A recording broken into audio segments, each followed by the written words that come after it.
Class में पिछली class में हमने 152 नंबर क्वेश्चन तक कर लिया था। अब चलते हैं 153 नंबर क्वेश्चन पर। 153 नंबर क्वेश्चन है, निम्नलिखित में से कौन सही मिलान का निरूपण करता है। मतलब हमें मिलान करना है, इनको मैच करना है। ठीक है, चलिए। सिकुड़कर और शिथिल होकर शरीर की गति में सहायता करती है, तो वो कौन करती है? तो वो करती है आपकी पेशी करती है। ऑप्शन नंबर इसका हो जाएगा 2 वाला। आगे आता है हमारे पास क्या, कि कठोर संरचना जो कंकाल बनाती है, कौन बनाती है? वो तो वो बनाती है अस्थि। अस्थि को बोलते हैं हड्डी। तो ये इसके लिए हो जाएगा 4 नंबर। अगला है आपका कि कंकाल का भाग जिसे झुकाया जा सकता है, तो वो कौन होती है? उपास्थि, कार्टिलेज होती है। इसके लिए आ गया है 1 नंबर। और वक्ष की अस्थि और मेरुदंड को जोड़कर बक्से की रचना करता है, वो कौन होता है? तो होता है पसली। कौन होता है? पसली पिंजर होता है। तो मिलान कर लीजिए। ए में आ रहा है 2। 2 किस किस में है? देखिए, इसमें भी नहीं है, इसमें भी नहीं है, इसमें भी नहीं है, तो ऑप्शन नंबर 2 हमारा क्या हो गया है? आंसर हो गया है। अगला क्वेश्चन देखिए। अगला क्वेश्चन है, निम्नलिखित में से मानवों की कौन सी ग्रंथि 2 से अधिक हार्मोन स्रावित करती है? तो 2 से अधिक हार्मोन का स्रावित करती कौन सी ग्रंथि? पीयूष ग्रंथि। ऑप्शन नंबर 2 हमारा आंसर हो जाएगा। पीयूष जो ग्रंथि है, इसका आकार जो होता है, आकार, ये क्या होता है? मटर के दाने जैसा, मटर दाने समान, मटर के दाने के समान होता है इसका आकार। ठीक है। और पीयूष ग्रंथि है, ये सबसे छोटी ग्रंथि होती है। मानव शरीर की सबसे छोटी ग्रंथि, छोटी ग्रंथि वो कौन सी होती है? पीयूष ग्रंथि होती है। बात कर लेता हूं थायराइड ग्रंथि। थायराइड जो ग्रंथि है, वो मानव शरीर की, मानव शरीर की सबसे बड़ी ग्रंथि, सबसे बड़ी अंतःस्रावी ग्रंथि है। अंतःस्रावी ग्रंथि है कौन? थायराइड ग्रंथि। लेकिन हमें पूछे मानव शरीर की, मानव शरीर की सबसे बड़ी ग्रंथि, सबसे बड़ी ग्रंथि, वो ध्यान में रखना है, वो कौन है? यकृत, अर्थात जो लीवर होती है, लीवर होती है क्या? सबसे बड़ी ग्रंथि। अंतर क्या है? यहां पर अंतःस्रावी है, यहां पर अंतःस्रावी नहीं है, ये इतना सा ही अंतर है। ठीक है। थायराइड ग्रंथि द्वारा कौन सा हार्मोन स्रावित किया जाता है? तो इसके द्वारा जो हार्मोन स्रावित किया जाता है वो है थायरोक्सिन हार्मोन, थायरोक्सिन हार्मोन। और इस थायरोक्सिन हार्मोन की कमी से अगर ये स्रावित नहीं होता है सही मात्रा में, तो इससे कौन सा रोग हो जाता है? गलगंड रोग, गलगंड, या इसको बोलते हैं गेंगा रोग, और इसको क्या बोलते हैं? गोइटर रोग। ठीक है, गोइटर डिजीज। इस कमी से ये हो जाते हैं। एड्रिनल जो ग्रंथि होती है, एड्रिनल ग्रंथि होती है, ये एड्रिनलिन हार्मोन का स्राव करती है, एड्रीनेलिन हार्मोन। और कब स्रावित होता है? जब हमें भय या फिर डर लगता है, भय, डर या फिर संकट के समय ये हार्मोन क्या होता है? स्रावित होता है। ठीक है। अग्नाशय जो ग्रंथि होती है, अग्नाशय ग्रंथि, ये क्या होती है? मिश्रित ग्रंथि है, मिश्रित ग्रंथि, मिश्रित ग्रंथि होती है, अग्नाशय ग्रंथि है। ठीक है। अग्नाशय ग्रंथि में आपकी 3 कोशिकाएं पाई जाती है। कौन कौन सी? बीटा, गामा और डेल्टा। बीटा, गामा, बीटा हो गई है, गामा हो गई है, और डेल्टा हो गई है। बीटा कोशिकाएं कौन सा हार्मोन स्रावित करती हैं? इंसुलिन हार्मोन, इंसुलिन हार्मोन का स्राव करती हैं बीटा कोशिका। गामा कोशिका करती हैं ग्लूकागोन हार्मोन, ग्लूकागोन हार्मोन। और डेल्टा कोशिका करती हैं सोमेटोस्टेनिन, सोमेटोस्टेनिन हार्मोन का सिक्रेशन करती हैं। ये बात भी आपको ध्यान में रखनी है। अब चलते हैं अगले क्वेश्चन पर। अगला क्वेश्चन देखिए, नीचे दिया गया कौन सा कथन सही है? सत्य कथन की हमें पहचान करनी है। पहला है सभी धातुएं ठोस होती हैं, ये बात गलत है। सभी धातुएं ठोस नहीं होती हैं, अपवाद भी हैं। अगर ये बोलता सामान्यतः सभी धातुएं ठोस हैं तब चल जाता है, लेकिन सभी धातुएं ठोस नहीं होती हैं। फॉर एग्जाम्पल जैसे आपका पारा है, जिसको क्या बोलते हैं, मरकरी भी बोलते हैं, और इसका प्रतीक क्या होता है, Hg। ये किस फॉर्म में पाई जाती है, द्रव फॉर्म में पाई जाती है, लिक्विड फॉर्म में पाई जाती है। और इस पारा का उपयोग किसमें किया जाता है, थर्मामीटर में। थर्मामीटर में इसका उपयोग किया जाता है। तो ये तो गलत हो गया है। सभी धातुएं कठोर होती हैं, बिल्कुल ये बात भी क्या है, गलत है। क्यों? जैसे आपकी सोडियम और पोटेशियम, इसके अलावा जो लिथियम है,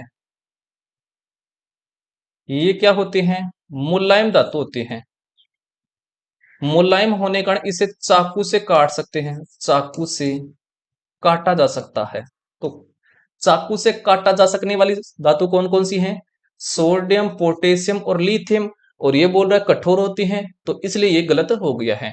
सोडियम के बारे में आपको ध्यान में रखना है कि सोडियम को वायु में खुला छोड़ देने पर, खुला छोड़ने पर ये क्या कर लेती है, आग पकड़ लेती है।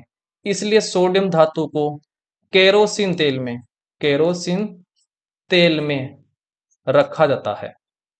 सोडियम धातु है, इसका जो लैटिन नाम है वो है नेट्रियम। नेट्रियम इसका ग्रीक वर्ड है, लैटिन नाम है, इसलिए इसका प्रतीक आया नेट्रियम नाम से, Na प्रतीक आया है। ये बात आपको ध्यान में रखनी है। इसके अलावा देखिए आपको पोटेशियम के बारे में ध्यान रखनी है कि पोटेशियम का लैटिन नाम होता है केलियम। केलियम, केलियम नाम से इसका प्रतीक आया है के। ठीक है, ये बात आपको ध्यान में रखनी है।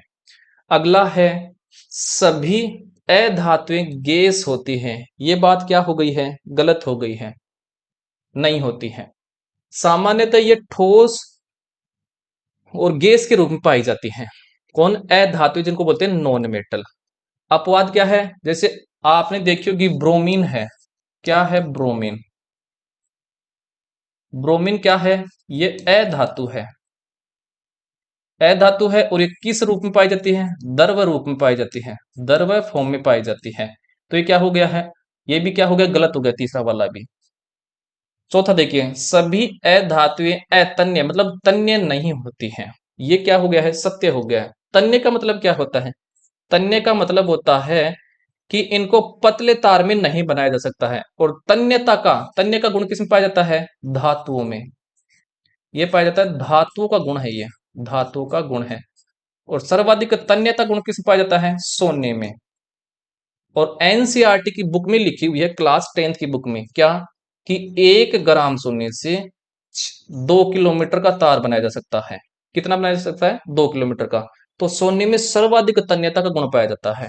ठीक है, ये बात आपको ध्यान में रखनी है। और तन्य का मतलब क्या होता है, धातु को पतले तार में बनाने की जो गुण होता है उसको बोलते हैं तन्यता का गुण। अगला क्वेश्चन देखिए, अगला क्वेश्चन है वाई कोई मानव निर्मित रेशा अर्थात फाइबर है जिसे प्राकृतिक स्रोत से प्राप्त किया जाता है, वाई क्या हो सकता है, तो वो है क्या, रेयोन। रेयोन क्या है आपका, मानव निर्मित रेशा है जिसे प्राकृतिक स्रोत से प्राप्त किया जाता है। जूट क्या है, ये एक प्राकृतिक, प्राकृतिक रेशा है, प्राकृतिक रेशा है, फाइबर है, प्रकृति द्वारा हमें प्राप्त किया जाता है जूट। ठीक है, अगला क्वेश्चन देखो, अगला क्वेश्चन है नीचे दी गई तालिका का अध्ययन कीजिए। और इसमें ये क्वेश्चन क्या पूछ रहा है कि इनमें से घरेलू ईंधन के रूप में कौन सा सबसे अधिक उपयुक्त है, सबसे अधिक उपयुक्त कौन सा है। तो ये तो दे रखा है ईंधन इस तरफ, और ये दे रखा है उष्मीयमान, और ये दे रखी है अवस्था, और ये दे रखा है ज्वलन ताप।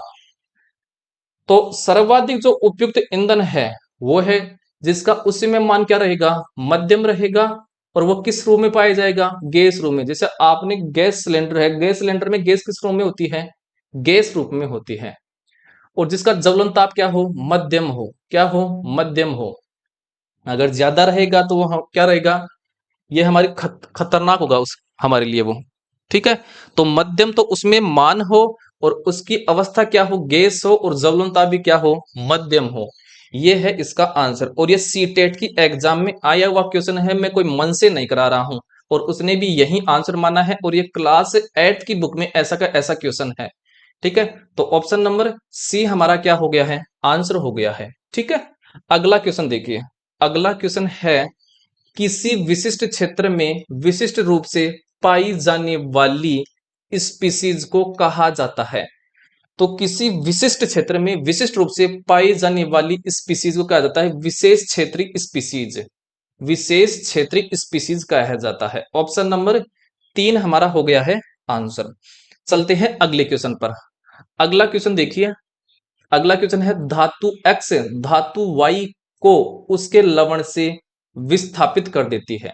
तो इसका अर्थ क्या हुआ है कि जो धातु एक्स है, धातु एक्स ये अधिक क्रियाशील है किससे, धातु वाई से। क्योंकि धातु जो एक्स है ये धातु वायु को धक्का दे करके उसको क्या कर रही है, विस्थापित कर रही है, डिस्प्लेस कर रही है, इसलिए धातु एक्स क्या है, अधिक क्रियाशील है।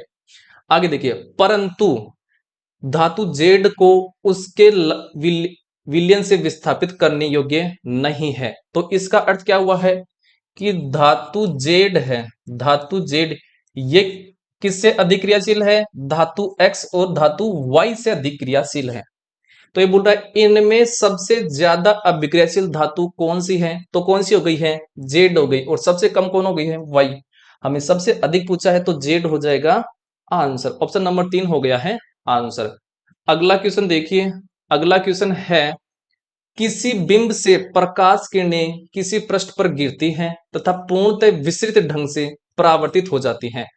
आप इस बिंब के प्रतिबिंब की प्रकृति के बारे में क्या कह सकते हैं।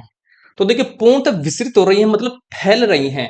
जब फैलेंगी तो कोई प्रतिबिंब नहीं बनेगा, क्योंकि बोल रहे हैं ना, पूर्णतः क्या हो रही है, विस्तृत हो रही है, बिखर रही है पूरी, तो कोई प्रतिबिंब नहीं होगा। ऑप्शन नंबर 4 हो गया है आंसर।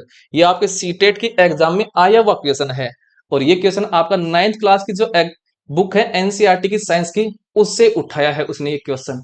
ठीक है, तो पूर्णतः अगर विस्तृत होती है प्रकाश किरणें तो कोई प्रतिबिंब का निर्माण नहीं होगा, ध्यान में रखना है। अगला क्वेश्चन देखो। अगला क्वेश्चन है, अपने कमरे में फर्श पर रखे किसी विशाल बॉक्स को सरकाने के लिए रेशमा को निम्नलिखित बलों में से किससे अधिक बल लगाना चाहिए। ये बोला है, मान लीजिए कोई ये क्या है, मेज है, क्या है, मेज है, और इस तरफ क्या, रेशमा खड़ी है, और इस तरफ इसके क्या लगा रही है, बल। तो ये कितना बल लगाए कि ये खिसक जाए आगे की तरफ। तो जो ये अब ये जो वस्तु है, ये वाली वस्तु और फर्श के बीच में यहां पर लग रहा है स्टैटिक घर्षण, स्टैटिक फ्रिक्शन लग रहा है। तो इस स्टैटिक फ्रिक्शन से ज्यादा यहां पर कौन सा फ्रिक्शन लग रहा है, स्टैटिक फ्रिक्शन। इस फ्रिक्शन से ज्यादा फोर्स लगाएगी, स्टैटिक घर्षण से ज्यादा फोर्स लगाएगी, तब वो वस्तु आगे खिसकेगी। ठीक है, तो ऑप्शन नंबर 1 हमारा क्या हो गया है, आंसर हो गया है। पेशीय बल क्या होता है, देखिए मानव जो होता है, मानव में पाई जाती है मसल्स पाई जाती हैं, और जब व्यक्ति अर्थात मानव किसी वस्तु को उठाएगा तो किस बल के जरिए उठाएगा, पेशीय बल के जरिए उठाएगा। गुरुत्वाकर्षण बल क्या होता है, तो जब दो पिंड होते हैं अनंत पर, ऐसे दो पिंड होंगे किसी भी टाइप के, इनके बीच में जो बल लगता है, मतलब इनके बीच की मान लीजिए आर दूरी है, और इनका द्रव्यमान हो गया है m1 और इसका हो गया m2, तो इनके बीच में बल का मान क्या होगा, वो होता है गुरुत्वाकर्षण बल। तो जो F जो फोर्स लगेगा वो क्या लगेगा, तो वो लगेगा क्या, ये समानुपाती होगा दोनों वस्तु के द्रव्यमान के तो गुणनफल के समानुपाती, और इनकी दूरी के वर्ग के व्युत्क्रमानुपाती। ये होता है क्या, गुरुत्वाकर्षण का बल होता है। ठीक है, समझ में आ गया होगा। और अभिलंब बल क्या होता है, तो जो वस्तु होती है, मान लीजिए ये वस्तु है, इसके ऐसे लंबवत बल लगेगा, ऐसे लंबवत बल लगेगा, वो होता आपका अभिलंब बल होता है। समझ में आ गया होगा। अगला क्वेश्चन देखिए। अगला क्वेश्चन है, निम्नलिखित में से सही कथन की पहचान कीजिए। सही कथन की हमें पहचान करनी है। पहला हमारे पास है, कंपन की आवृत्ति निम्न है तो तारत्व उच्च होता है। बिल्कुल गलत बात है। क्यों, क्योंकि जो आवृत्ति होती है ये समानुपाती होती है, किसके? तारत्व के समानुपाती होती है। तो संबंध क्या हुआ है? अगर तारत्व बढ़ता है तो आवृत्ति भी बढ़ेगी, और आवृत्ति बढ़ती है तो तारत्व बढ़ता है। और अगर तारत्व घटेगा तो आवृत्ति भी क्या होगी? घटेगी। तो एक बढ़ेगा तो दूसरा भी बढ़ेगा, और एक घटेगा तो दूसरा भी घटेगा। तो ये रिलेशन होता है इसमें। तो ये इसके विपरीत बोल दिया इसने, ठीक है, इसलिए ये गलत हो गया है। दूसरा है, ध्वनि की प्रबलता का निर्धारण कंपन की आवृत्ति द्वारा किया जाता है। बिल्कुल गलत बात है। क्यों? क्योंकि जो ध्वनि की प्रबलता है अर्थात जो लाउडनेस होता है ये समानुपाती होती है किसके? आयाम के, जिसको बोलते हैं एम्पलीट्यूड। ठीक है, इसका अर्थ क्या हुआ है? इसका अर्थ हुआ है कि आयाम बढ़ेगा तो प्रबलता भी बढ़ेगी, और आयाम घटेगा तो प्रबलता भी घटेगी। मतलब एक बढ़ेगा तो दूसरा भी बढ़ेगा, एक घटेगा तो दूसरा भी घटेगा। जैसे प्रबलता बढ़ गई तो आयाम भी बढ़ेगा, अगर आयाम बढ़ता है तो प्रबलता भी बढ़ेगी, और आयाम घटता है तो प्रबलता भी घटेगा, और प्रबलता घटती है तो आयाम भी घटेगा। ठीक है, अब आपको ध्यान में रखना है कि जो प्रबलता होती है इसका जो मात्रक है, इसका मात्रक क्या होता है? डेसिबल। ध्यान में रखना है। और डेसिबल किसका मात्रक है? ध्वनि का भी मात्रक है, ध्वनि का मात्रक। तो ध्वनि का मात्रक भी डेसिबल है। और प्रबलता, प्रबलता को इंग्लिश में बोलते हैं लाउडनेस। और आयाम का जो मात्रक है वो हो गया है मीटर। क्या हो गया है? मीटर हो गया है। और जो आवृत्ति है, आवृत्ति का मात्रक क्या हो गया है? तो आवृत्ति का मात्रक हो गया है हर्ज। क्या हो गया है? हर्ज हो गया है। ध्यान में रखना है। अगला क्वेश्चन देखिए, ध्वनि निर्वात में गमन कर सकती है। ये बात क्या हो गई है? गलत हो गई है। ध्वनि निर्वात में बिल्कुल भी गलत नहीं करती है। क्या? गति नहीं करती है। क्यों? क्योंकि वहां पर कोई माध्यम ही नहीं होता है। क्योंकि जो ध्वनि होती है, ध्वनि के संचरण के लिए, इसके संचरण के लिए किसकी आवश्यकता होती है? माध्यम की आवश्यकता होती है। और निर्वात में कोई माध्यम ही नहीं होता है, मतलब हवा के कण भी नहीं होते हैं। निर्वात क्या होता है? जब किसी जगह से हवा के कण अर्थात एयर के पार्टिकल निकाल दिए जाए तो वो हो जाता है निर्वात। अर्थात जहां पर कोई माध्यम नहीं होता है उसको बोलते हैं क्या? निर्वात बोलते हैं, वैक्यूम बोलते हैं। और ध्वनि जो होती है ये सर्वाधिक संचरण किस माध्यम में करती है? ठोस में सर्वाधिक संचरण करती है। तो ठोस में सर्वाधिक संचरण करती है, और जो गैस है इसमें सबसे कम गति करती है। और ठोस में भी आपको ध्यान में रखना कि जो स्टील होता है, स्टील में सर्वाधिक संचरण होता है किसका? ध्वनि का। ध्यान में रखना ये बात। ठीक है, अगला है, ध्वनि का तारत्व उसके आयाम द्वारा निर्धारित होता है। बिल्कुल सत्य बात है। ये अभी हमने पढ़ा था ना ये वाला, कि आवृत्ति जो होती है ये तारत्व के समानुपाती होती है। तो अगर तारत्व बढ़ेगा तो आवृत्ति बढ़ेगी, तारत्व घटेगा तो आवृत्ति भी घटेगी। ये बात बिल्कुल क्या है? सत्य है। तो ऑप्शन नंबर 4 हमारा क्या हो गया है? आंसर हो गया है। समझ में आ गया होगा ये वाला। ठीक है, और ये क्लास 8 की बुक है, वहां से क्वेश्चन उठाया है किसने? सीटेट वालों ने। अगला क्वेश्चन देखिए, अगला क्वेश्चन है, नीचे दिया गया कौन सा समुच्चय ऐसे द्रव्यों को समाविष्ट करता है जो विद्युत के हीन चालक है? मतलब जो धारा का कम चालन करते हैं, वो बताना है हमें। तो देखिए, टोटी का जल, शैम्पू और शहद, ये तो ज्यादा चालन करते हैं। ठीक है, तो ये तो नहीं होगा। ये तो क्या करते हैं? ज्यादा चालन करते हैं।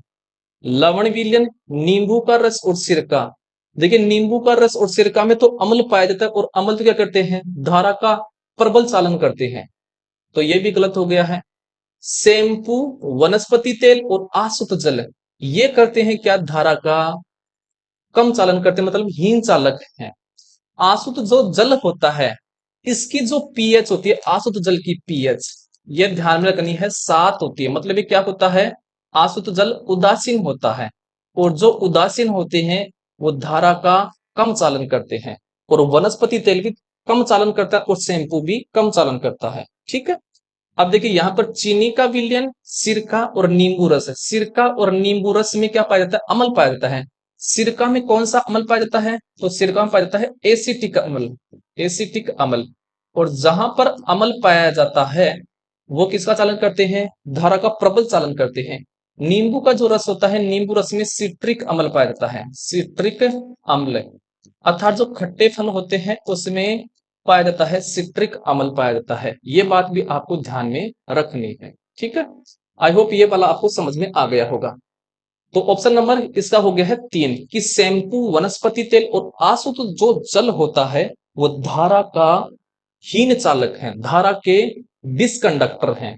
अगला क्वेश्चन देखिए, अगला क्वेश्चन है नीचे दिया गया कौन सा समुच्चय रासायनिक परिवर्तन को समाविष्ट करता है? मतलब जो ऑप्शन दिए गए हैं उनमें से कौन से रासायनिक परिवर्तन है? पहली बात तो ये समझिए रासायनिक परिवर्तन होता क्या है। रासायनिक परिवर्तन, तो जो रासायनिक परिवर्तन होते हैं ये होते हैं क्या आपके अनुत्क्रमणीय होते हैं। अनुत्क्रमणीय, समझ में नहीं आया सर अनुत्क्रमणीय का मतलब? समझिए, जैसे मान लीजिए मैंने एक कागज लिया, क्या लिया? कागज। कागज को मैंने जलाया, जलाने पर इससे क्या बनी? जलाने पर इससे बन गई राख। क्या बन गई है? राख बन गई है। क्या मैं राख से दोबारा कागज बना सकता हूं? नहीं बना सकता। तो जो परिवर्तन एक ही दिशा में चलते हैं उसको बोलते हैं अनुत्क्रमणीय। तो रासायनिक परिवर्तन हमेशा एक ही दिशा में चलते हैं इसलिए इनको बोलते हैं अनुत्क्रमणीय परिवर्तन। रासायनिक जो परिवर्तन होते हैं इसमें स्थायी पदार्थ का निर्माण होता है, स्थायी पदार्थ, स्थायी नए पदार्थ का निर्माण होता है, ठीक है। और रासायनिक जो परिवर्तन होते हैं, रासायनिक परिवर्तन में रासायनिक गुणों में बदलाव आता है, रासायनिक गुणों में बदलाव आता है। ये बात आपको ध्यान में रखनी है। तो कौन सा हो जाएगा? देखिए पानी का उबलना, पानी उबलेगा तो वो भाप में बदलेगा, और भाप बनेगी तो किसमें परिवर्तन आ रहा है? अवस्था में। और जहां पर अवस्था में परिवर्तन आता है वो कौन सा परिवर्तन होता है? भौतिक परिवर्तन। तो पानी का उबलना तो भौतिक परिवर्तन का एग्जाम्पल है। कांच तोड़ना, देखिए कांच तोड़ेंगे तो किसमें बदलाव आएगा? आकार और आकृति में परिवर्तन आएगा, और आकार और आकृति में परिवर्तन आता है वो भी कौन सा परिवर्तन होता है? भौतिक परिवर्तन। तो कांच का तोड़ना भी भौतिक परिवर्तन है। लोहे को जंग लगना, देखिए लोहे पर जंग लगेगी तो नया पदार्थ बनेगा। क्या जंग से दोबारा लोहा बना सकते हैं? क्या नहीं बना सकते हैं। तो लोहे पर जंग लगना ये कौन सा परिवर्तन हो गया है? रासायनिक परिवर्तन हो गया है। तो पहले वाले ऑप्शन में तो सभी रासायनिक परिवर्तन के एग्जाम्पल नहीं है, इसलिए ये क्या हो गया है? गलत हो गया है। दूसरा देखिए, जल में लवण घोलना, लवण घोल रहे हैं तो अवस्था में परिवर्तन होगा। तो ये कौन सा परिवर्तन हो गया है? भौतिक परिवर्तन का एग्जाम्पल हो गया है ये वाला जल में लवण घोलना। दूसरा हो गया है भोजन का पाचन। भोजन का पाचन आपका रासायनिक परिवर्तन है। क्या है? रासायनिक परिवर्तन का एग्जाम्पल है। अगला है कांच के टुकड़े टुकड़े करना। टुकड़े टुकड़े कर रहे हैं तो क्या कर रहे हैं? तोड़ रहे हैं, तो इसकी आकार और आकृति में परिवर्तन आ रहा है तो कौन सा परिवर्तन हो गया है? भौतिक परिवर्तन हो गया है, भौतिक परिवर्तन। तो दूसरे वाले ऑप्शन में भी क्या हो गया है? गलत हो गया, क्योंकि इसमें भी क्या नहीं है आपके? रासायनिक परिवर्तन के एग्जाम्पल नहीं है, इसलिए क्या हो गया है? गलत हो गया है। दूसरा है भोजन का पाचन, बिल्कुल भोजन का पाचन रासायनिक परिवर्तन है। पानी का उबालना, पानी का उबालना क्या हो गया? भौतिक परिवर्तन, तो ये भी गलत हो गया है। और जल में चीनी घोलना, चीनी घोलना भी क्या है? भौतिक परिवर्तन है, तो ये ऑप्शन भी गलत हो गया कि इसमें भी रासायनिक परिवर्तन के सभी एग्जाम्पल नहीं है। अगला है लोहे को जंग लगना, बिल्कुल रासायनिक परिवर्तन है। कागज का जलना ये भी रासायनिक परिवर्तन है, और भोजन का पाचन ये भी रासायनिक परिवर्तन है। तो ऑप्शन नंबर 4 हमारा क्या हो गया है? आंसर हो गया है। आई होप यहां तक आपको समझ में आ गया होगा। अगला क्वेश्चन देखो, अगला क्वेश्चन है नीना किराने की कुछ वस्तुएं खरीदने के लिए साइकिल से बाजार जा रही थी। बाजार उसके घर से 4 किलोमीटर दूर है। उसने पहले 10 मिनट 12 किलोमीटर की चाल से, प्रति घंटे की चाल से गमन किया। उसे रास्ते में उसकी मित्र निखत मिलती है जिससे वह रुककर 15 मिनट बातचीत करती है। इसके पश्चात वह अपनी यात्रा 8 किलोमीटर पर आवर की चाल से फिर से आरंभ करती है। उसकी यात्रा की औसत चाल क्या है? ये हमें बताना है, औसत चाल, एवरेज स्पीड हमें बतानी है। तो शुरुआत में उसने 10 मिनट कितनी चाल से तय की? 12 किलोमीटर पर आवर की चाल से तय किए। तो दूरी निकालू यहां से, तो दूरी बराबर क्या होता है, दूरी बराबर होता है चाल इंटू समय। क्या हो गया है, चाल इंटू समय।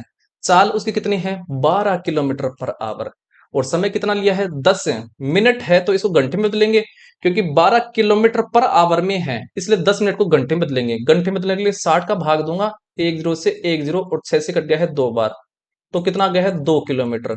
मतलब उसने 2 किलोमीटर की दूरी तय कर ली है, और टोटल डिस्टेंस कितनी थी, 4 किलोमीटर। तो पीछे कितने किलोमीटर बच गई है, 2 किलोमीटर बच गई है। ठीक है, अब वो 2 किलोमीटर की दूरी है, वो कितने स्पीड से चल रही है, 8 किलोमीटर पर आवर से। तो जो दूरी बच गई, शेष दूरी वो कितनी बची, 2। कैसे, 4 में से 2 निकाल देंगे तो 2 किलोमीटर की दूरी बच गई है। और उसकी सेकंड स्पीड क्या हो गई है, चाल, दूसरी चाल, तो दूसरी चाल उसकी हो गई है 8 किलोमीटर पर आवर की चाल से वो चल रही है। तो हम क्या निकाल लेंगे इससे, हम निकालेंगे, देखिए ये है दूरी, और ये क्या है इसका चाल। तो समय निकाल लो, तो समय बराबर क्या हो जाएगा, तो समय बराबर निकाल लो, समय बराबर हो जाएगा क्या आपका, दूरी बटे चाल, दूरी बटे चाल। दूरी कितनी है, तो दूरी तो यहां पर 2 किलोमीटर है, और चाल कितनी है, 8। और ये किस में आएगा, समय घंटे में, तो मैं मिनट में ले आऊं इसको, तो 60 से गुणा कर दो ऊपर, 2 से चला गया है 4 बार, और 4 से चला गया है 15 बार, तो ये कितने आ गई है, 15 मिनट आ गई है। तो लास्ट में उसने 15 मिनट लिए हैं। अब औसत चाल कैसे निकालते हैं, तो औसत चाल बराबर होती है कुल दूरी बटे कुल समय। कुल दूरी कितनी थी, कुल दूरी तो 4 किलोमीटर थी, समय कितना लिया है, तो प्रारंभ में उसने 10 मिनट लिए हैं, 10 प्लस, फिर कितना लिया है, उसने बातचीत भी किए हैं, किससे, अपनी मित्र से, कितना मिनट है, 15 मिनट, तो ये भी समय लगेगा उसमें, 15 प्लस, अब कितना मिनट आया है बाद में, वो लास्ट में वो 8 किलोमीटर पर आवर चले रही है, तो 15 वो आ गया है, तो 4 बटे 15 दूनी 30, 30 और 1 40। और ये किस में था, ये समय मिनट में था, तो घंटे में बदलेंगे, तो 60 का भाग दूंगा 40 में, तो 60 फिर ऊपर चला जाएगा, ये हो गया है। तो 10 से 10, 4 से 4 कट गया, आ गया है कितना, 6 किलोमीटर पर आवर। तो इसकी उसकी औसत चाल आ गई है 6 kilometre per hour. Option number 1 हमारा हो गया है आंसर। देखिए ये जो क्वेश्चन है, ये सीटेट की एग्जाम में आया हुआ क्वेश्चन है, और साइंस का जो पेपर लगा था उसमें ही पूछा है उसने।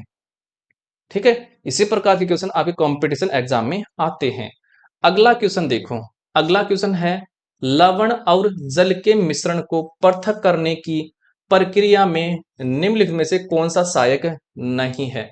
देखिए लवण है और जल है, इसको पृथक करना है, तो लवण और जल को, एक तो देखिए आसवन विधि द्वारा इसको अलग कर सकते हैं, एक इसको उबाल कर भी अलग कर सकते हैं, लेकिन निस्तारण और निस्संदन विधि द्वारा अलग नहीं कर सकते हैं। ये एग्जाम में आया क्वेश्चन था और डिलीट हुआ था, क्यों, क्योंकि निस्तारण और निस्संदन विधि द्वारा अलग नहीं कर सकते हैं, 2 ऑप्शन राइट हो गए थे, तो इन दोनों ऑप्शन द्वारा ही इसको अलग नहीं कर सकते हैं, फर्स्ट और सेकंड के द्वारा। निस्तारण और निस्संदन विधि द्वारा किसको अलग कर सकते हैं, अर्थात जिसमें पानी हो, और पानी में क्या, ठोस पदार्थ हो, पानी के अंदर ठोस पदार्थ हो, ऐसे मिश्रणों को अलग कर सकते हैं। जैसे पानी प्लस मिट्टी हो गई है, रेत हो गई है, पानी प्लस रेत के मिश्रण को अलग करने की विधि है निस्तारण और निस्यंदन। और लवण और जल को हमें अलग करना है, लवण प्लस जल, इसको अलग करने के लिए एक तो गई है आसवन विधि, और एक हो गई है उबालना विधि, उबालना, इन दोनों विधि द्वारा अलग कर सकते हैं। इसलिए यहां पर 2 ऑप्शन क्या हो गए हैं, राइट हो गए हैं। अगला क्वेश्चन देखिए, अगला क्वेश्चन है, नीचे दिए गए प्रकाश के कौन से गुणधर्म का उपयोग छाया बनने की परिघटना की व्याख्या के लिए किया जा सकता है। मतलब छाया निर्माण के लिए कौन से परिघटना की व्याख्या करता है ये। पहला है, प्रकाश सरल रेखा में गमन करता है, बिल्कुल सत्य बात है, प्रकाश है ये इस प्रकार से सीधी रेखा में गमन करेगा। ठीक बात है। प्रकाश उच्च चाल से गमन करता है, कोई लेना देना नहीं है पर छाया निर्माण से, प्रकाश की चाल से। दूसरा है प्रकाश 7 रंगों या वर्णों से मिलकर बना होता है, इसका कोई लेना देना नहीं है छाया निर्माण से, कि 7 रंग होंगे तभी छाया बनेगी, कोई लेना देना नहीं है। अगला है प्रकाश अपारदर्शी वस्तु से नहीं गुजरता है, बिल्कुल ये सत्य बात है। देखिए जब यहां पर इस मार्ग में, प्रकाश के मार्ग में अपारदर्शी वस्तु रख दूंगा तो पीछे की तरफ यहां पर इसकी क्या बन जाएगी, छाया बन जाएगी। तो किस पर निर्भर किया, एक तो इसकी मार्ग पर डिपेंड किया छाया का निर्माण, एक किस पर डिपेंड किया, अपारदर्शी वस्तु पर डिपेंड किया। इस दो गुणों पर यह निर्भर करता है। तो कौन सा हो जाएगा, ए और डी। ए और डी किस में है, तो डी और ए, ऑप्शन नंबर 4 हमारा हो गया है आंसर। ठीक है, चलते हैं अगले क्वेश्चन पर। अगला क्वेश्चन देखिए, निम्नलिखित में से सही कथन को पहचानिए। सही कथन की हमें क्या करनी है, पहचान करनी है। चलिए तो पहला है, बलुआ मृदा में महीन कणों का अनुपात चिकनी मृदा की अपेक्षा उच्चतर होता है। गलत बात। बलुआ पत्थर मृदा में महीन कणों का अनुपात क्या होता है, कम होता है। ठीक है। अगला, चिकनी मृदा में बड़े कणों और महीन कणों की मात्रा लगभग बराबर होती है। बिल्कुल ये बात भी क्या है, गलत है, बराबर नहीं होती है। नेक्स्ट है, दोमट मृदा में बड़े कणों का अनुपात बलुआ मृदा की अपेक्षा उच्चतर होता है। गलत बात, कम होता है। नेक्स्ट है, चिकनी मृदा में महीन कणों का अनुपात दोमट मृदा की अपेक्षा उच्चतर होता है। बिल्कुल सत्य बात है। ये तो ऑप्शन नंबर 4 हमारा हो गया है आंसर। और ये क्वेश्चन उठाया है एग्जामिनर ने, क्लास 8 की बुक है वहां से उठाया है ये क्वेश्चन। ठीक है, अगले क्वेश्चन पर चलते हैं। अगला क्वेश्चन है, विटामिन एक्स की हीनता, हीनता को बोलते हैं कमी, के कारण मसूड़ों से रुधिर बहता है। तो मसूड़ों से रक्त किस विटामिन की कमी से बहता है, तो बहता है विटामिन सी। तो विटामिन जो सी है उसकी कमी से बहता है। और किसको माना है, एक्स को, तो एक्स बराबर हो गए विटामिन सी। अगला पढ़िए, यह विटामिन खनिज वाई के अवशोषण के लिए आवश्यक होता है। वाई के अवशोषण के लिए आवश्यक होता है, तो यह क्या हो जाएगा, जिसका अवशोषण करता होता है आयरन। तो आयरन क्या हो गया है, आयरन, आयरन हो गया है वाई। मतलब आयरन की कमी हो जाती है, जब आयरन की पूर्ति कर लेंगे तो मसूड़ों से रक्त आना खत्म हो जाएगा। अगला है, था एक्स भोजन, एक्स भोजन जेड में पाया जाता है। एक्स और वायु, वाई जेड को पहचानिए। जेड क्या बोल रहा है, तो विटामिन सी है, ये किस में पाया जाता है, तो ये बोल रहा है कि जेड को खाने से विटामिन सी की पूर्ति हो जाएगी। विटामिन सी किस में पाया जाता है, विटामिन सी पाया जाता है खट्टे फलों में। तो जेड की वैल्यू क्या हो जाएगी, तो खट्टे फल हैं, खट्टे फल वो हो जाएंगे क्या, जेड। ऑप्शन देख लो, एक्स तो होना चाहिए सी, सी किस में है, देखिए यहां पर एक्स समान सी नहीं है, यहां पर सी है, यहां पर सी नहीं है, यहां पर सी नहीं है, तो ऑप्शन नंबर 2 हमारा क्या हो गया है, आंसर हो गया है। ठीक है, समझ में आ गया होगा। जेड क्या हो गया, नींबू वंश के फल हो गया है, खट्टे फल जिसको बोलते हैं। खट्टे फलों में क्या पाया जाता है, विटामिन सी पाया जाता है। और जो विटामिन सी होता है इसकी कमी से कौन सा रोग होता है, स्कर्वी रोग होता है। और विटामिन सी जो होता है ये सब्जियों को छीलने पर नष्ट हो जाता है, ये बात भी ध्यान में रखनी है। ठीक है, और विटामिन सी है, इसका जो रासायनिक नाम है वो है एस्कॉर्बिक अम्ल, एस्कॉर्बिक अम्ल, ये नाम है विटामिन सी का रासायनिक नाम है। चलते हैं अगले क्वेश्चन पर। अगला क्वेश्चन देखिए, अगला क्वेश्चन है, वाई कोई ऐसा पौधा है जिसमें क्लोरोफिल अर्थात हरितलोक नहीं होता है। वाई क्या हो सकता है, तो आपके जो सेवाल होते हैं, सेवाल में तो क्लोरोफिल पाया जाता है, सेवाल में क्लोरोफिल पाया जाता है। और ये किसकी तरह कार्य करते हैं, सेवाल अपमार्जक की तरह कार्य करते हैं, अपमार्जक की तरह कार्य करते हैं। घटपर्णी पादप होता है जिसको बोलते हैं पिक्चर प्लांट, ये भी इसमें क्या पाया जाता है, आपका क्लोरोफिल पाया जाता है। और मेपल वृक्ष होता है, मेपल प्लांट होता है, इसमें भी क्लोरोफिल पाया जाता है, अर्थात खुद का भोजन बनाते हैं। लेकिन कसकुटा, कसकुटा को बोलते हैं अमरबेल। अमरबेल क्या होती है, इसमें क्लोरोफिल नहीं पाया जाता है, अपना भोजन नहीं बनाती है, इसलिए क्या होता है, परपोषी होता है ये, परपोषी पादप होता है ये, अर्थात दूसरे से अपना भोजन प्राप्त करता है। ठीक है, तो कसकुटा क्या होता है, परपोषी होता है, इसमें क्लोरोफिल नहीं होता है, ये दूसरे से अपना भोजन प्राप्त करता है, जिसको बोलते हैं बेल, बोलते हैं ना, अमरबेल। ये अगला क्वेश्चन देखो, अगला क्वेश्चन है, नीचे दिया गया कौन सा कथन सही है। सही कथन की हमें पहचान करनी है। पहला है, वृद्धांत्र मतलब बड़ी आंत शुद्रांत्र की अपेक्षा चौड़ी तथा छोटी होती है। बिल्कुल ये बात क्या है, सत्य है। जो बड़ी आंत होती है वो क्या होती है, छोटी होती है, लेकिन चौड़ाई की बात करें तो उसकी चौड़ाई ज्यादा होती है। ठीक है, तो ये बात सत्य हो गई, ऑप्शन नंबर ए के हमारा क्या हो गया, सत्य हो गया है। दूसरा है, वृद्धांत्र में पाचित भोजन का अवशोषण होता है। नहीं, अवशोषण तो आपका छोटी आंत में होता है, छोटी आंत। और छोटी आंत में क्या पाए जाते हैं, दीर्घरोम, अंगुली के समान संरचना पाए जाते हैं, उनको बोलते हैं दीर्घरोम, और उनका कार्य होता है क्या करना, भोजन का अवशोषण करना।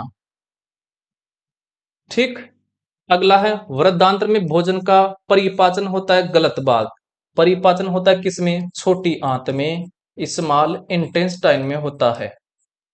नेक्स्ट देखिए, वृद्धांत्र में अंगुली के समान उभरी हुई संरचना होती है, जिन्हें दीर्घरोम कहते हैं, और ये किसमें पाई जाती हैं, छोटी आंत में पाई जाती है, बड़ी आंत में नहीं पाए जाते हैं। समझ में आ गया होगा। तो ऑप्शन नंबर एक हमारा क्या हो गया है, आंसर हो गया है। अगला क्वेश्चन देखो, अगला क्वेश्चन है, रेशम कीट के जीवन चक्र और रेशम फाइबर के उत्पादन के संबंध में कौन सा कथन सही नहीं है। सही नहीं है, गलत कथन की पहचान करनी है। पहला है, रेशम कीट के लार्वा को केटरपिलर कहते हैं। बिल्कुल सत्य बात है। जो कीट होता है रेशम कीट, उसका जो लार्वा होता है उसको बोलते हैं केटरपिलर बोलते हैं। तो ये बात तो सत्य हो गई है। दूसरा है, प्यूपा जिसको बोलते हैं कोशित विकसित होकर केटरपिलर बन जाता है। गलत बात है। नेक्स्ट है, रेशम फाइबर केटरपिलर द्वारा स्रावित प्रोटीन होता है। बिल्कुल सत्य बात है। तो रेशम जो फाइबर होता है ये केटरपिलर द्वारा स्रावित प्रोटीन होता है। ठीक है, तो रेशम क्या होता है, एक तरह का प्रोटीन है। नेक्स्ट है, रेशम कीट के कोकून से रेशम का धागा प्राप्त किया जाता है। ये बात भी सत्य है। तो रेशम कीट का जो कोकून होता है उससे बनाया जाता है रेशम का धागा। तो कौन सा गलत हो गया है, ऑप्शन नंबर दो हमारा हो गया है आंसर, कि दो नंबर वाला गलत बात है, ये बिल्कुल सरासर गलत है। तो ये होते हैं आज की क्लास के क्वेश्चन। अगर क्लास अच्छी लगती है तो लाइक कीजिए, हमारे साथ जुड़े रहिए। इसी प्रकार से सभी क्लास चालू हो गई हैं, आपकी मैथ्स की भी चालू हो गई है, जीके की भी चालू हो गई है, और साइंस की भी ये आपके चालू है। धीरे धीरे करके सभी क्लास आ जाएंगे आपके पास लगातार, और वो भी फ्री ऑफ कॉस्ट। कोई चार्ज नहीं लिया जाएगा, केवल आपके सिलेक्शन के लिए हम मेहनत कर रहे हैं। ठीक है, आज के लिए इतना ही, धन्यवाद।